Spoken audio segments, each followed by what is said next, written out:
171 కళాశాలలు 1.14 లక్షల సీట్లు కన్వీనర్ కోటాలో భర్తీ చేసేవి 76,795. ఇక ఈడబ్ల్యూఎస్ కోటా కింద మరో 6,500 వరకు అదనమంట. వెబ్సైట్ వెబ్ ఆప్షన్లు ప్రారంభం అని చెప్పేసి ఒక వార్త కనిపిస్తూ ఉంది. ఇప్పుడు ఈడబ్ల్యూఎస్కు ప్రత్యేకంగా కోటా డైరెక్ట్గా ఇచ్చేసుకోవచ్చు అన్నట్టు 6,500. ఇక్కడ ఎస్సీ ఎస్టీ బీసీ మైనార్టీలు వెళ్ళేంత వరకు ఉంటే వాళ్ళకి అట్లేం లేదు, ఉండదు లెక్క.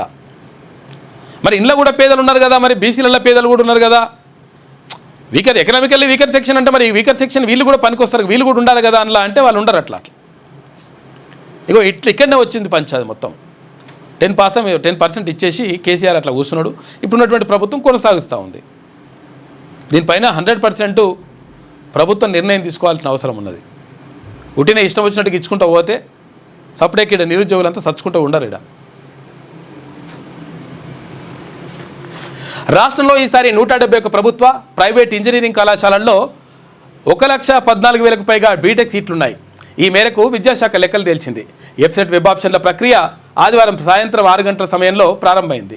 గత ఏడాది మొత్తం ప్రభుత్వ ప్రైవేటు కళాశాలలకు 172 ఉండగా వాటిలో కన్వీనర్ బి కేటగిరీ సీట్లు 1,18,989 ఉన్నాయి.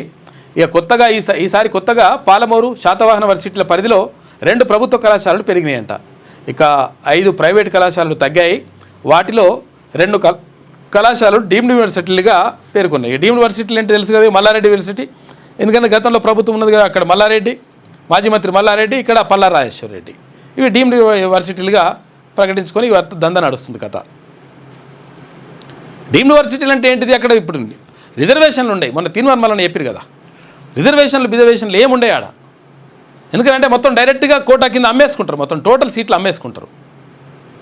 ఇక్కడ కన్వీనర్ కోటా కింద 3 లక్షలలో ఒకవేళ మెడిసిన్ అయిపోయేది ఉంటే అక్కడ 1,50,00,000 కన్వీనర్ అంటే ఒకవేళ సీటు కొనాలనుకుంటే.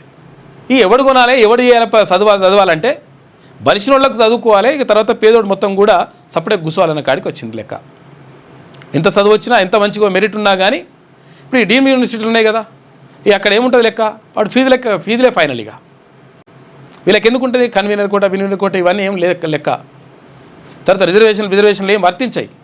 100% డీమ్డ్ యూనివర్సిటీలో కూడా రిజర్వేషన్లు అమలు చేయాలి. జాగీర్ లెక్క ఇష్టం వచ్చినట్టుగా అవి తీసుకొచ్చుకొని మొత్తం పేదలకు చదువు అందకుంటే చేస్తున్నాయి లంగలు.